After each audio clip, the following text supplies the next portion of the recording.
Have you ever heard the saying, indies do what Nintendo don't? Of course you haven't, I just made it up off the top of my head, but I think there's a lot of truth in that thought.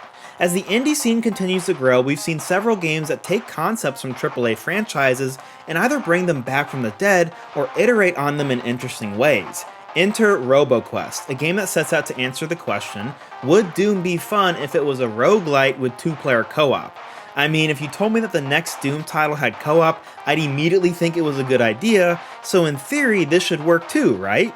And it does. By and large, Roboquest successfully brings that chaotic, fast-paced boomer shooter gameplay into a cooperative format. But it also has some issues, which is why we're here as the Co-op Bros to talk about whether Roboquest is for you and your best friend. Special shout out to our patrons, by the way, they voted on this as our backlog game to try out for 2024. We're doing it. Holy shit.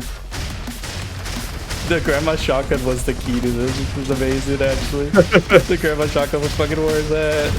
Holy shit. Oh my god, we made it. Dude. Oh my gosh, dude. I gained was health. so Holy into that shit. moment. Same, me Oh my too. gosh. Oh my god, that's when Roboquest fucking slapped. Holy shit. Oh my god.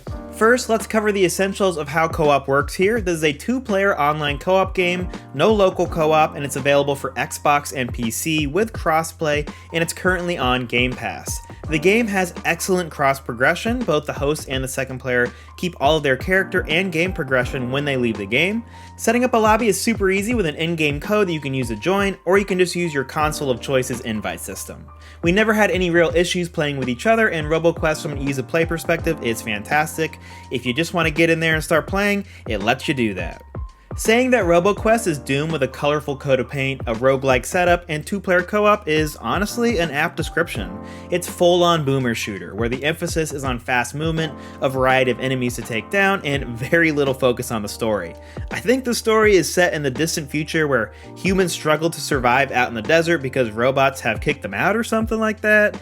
And then this wacky-looking girl, Max, no seriously, what is going on with this character model? She finds a guardian robot, activates it, and now we're out here shooting stuff. Again, boomer shooter, the story means very little.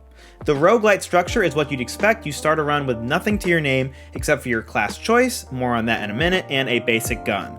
Then as you progress, you'll earn experience that gives you class perks, you'll gain scrap which you can use at rest points to upgrade your new guns that you find, or your health or critical damage, and you'll find increasingly powerful guns with additional perks. You combine all three of these things to create an in-run build that'll be a little bit unique each time you play. There are tons of weapons, basic perks, and specific character perks to make each run feel very unique. There are also different paths that you can take on each run, with potentially different bosses and enemy variety to help keep things fresh.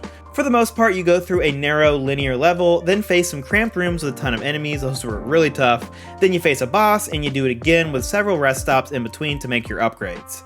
The reason it's a roguelite and not a roguelike is the meta progression, which includes additional character unlocks, increased vendors, increased health, and increased item variety with better drops. There's definitely progression that's going to make your future runs easier, so it sits solidly on the light side of the fence and definitely not a roguelike. As for those classes, there are 7 total to play as that you're going to unlock in different ways, most by just progressing through the game, but some by finding secrets in the world, which brings me to another part of the experience. Roboquest has a ton of secret paths, Easter eggs, collectibles, and as I mentioned, classes to find as you play. All in all, it's a very complete package that could easily entertain you for a good 20 hours, but well beyond that if you're a completionist, so let's talk about if you're going to want to do all that. Now, normally when we get to the meat of the review section, we split it into 2 sections where we cover what went right and what went wrong, but I'm going rogue today because Roboquest is a unique case. Again, let me reiterate at the top, Roboquest is a fun time in co-op, but I describe it as parallel co-op, where you're both playing together and having a good time, but not directly influencing each other's actions. For example, there are no abilities in a class, no perks, and no upgrades that you use to heal each other, or buff each other, or revive each other more efficiently. There are no objectives where one of us has to do something that then allows the other player to do something. There's no need to communicate on really anything. The only interaction you ever have is when one player goes down, you can revive them, but you actually lose half of your health for doing so, a point I'll come back to later, and you can just revive on your own after like a 15-second timer is up. Now don't get me wrong, some of my favorite co-op games of all time are like this. By and large, I describe Monster Hunter titles as mostly a parallel co-op experience, and I freaking love Monster Hunter. But even then, when I compare it to Monster Hunter, Roboquest feels like it stands apart as a very parallel experience. It's got good here from a co-op perspective, like multiple classes and fantastic cross-progression that I already talked about. This game is super easy to set up with your friend and just play, and that's huge. But most of our sessions were us silently sweating out each interaction instead of coordinating our actions in any meaningful way.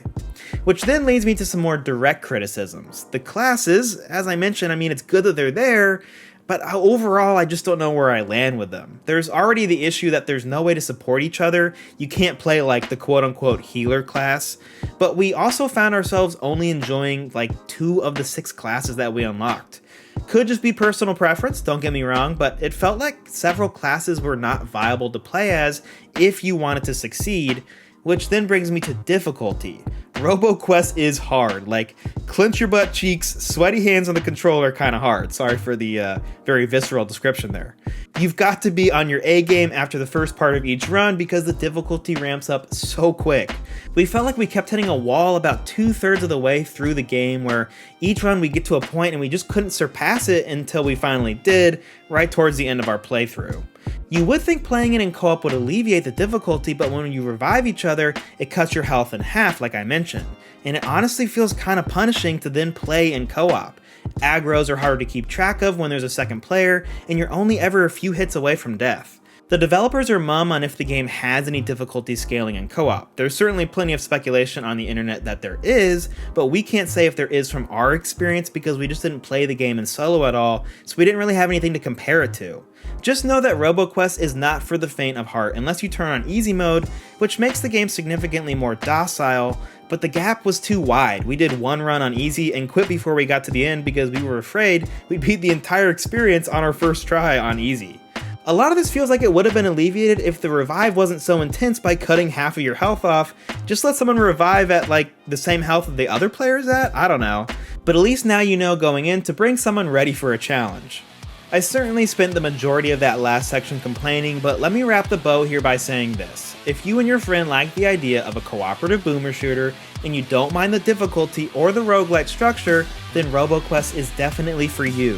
When you finish a tough segment, having hopped around like a couple crazy people shooting off every bullet and ability you have, it feels great. We definitely had those highs while we played together. That typical fast-paced action and over-the-top soundtrack you'd expect from this genre are on full display here. They did a great job with it, trust me there.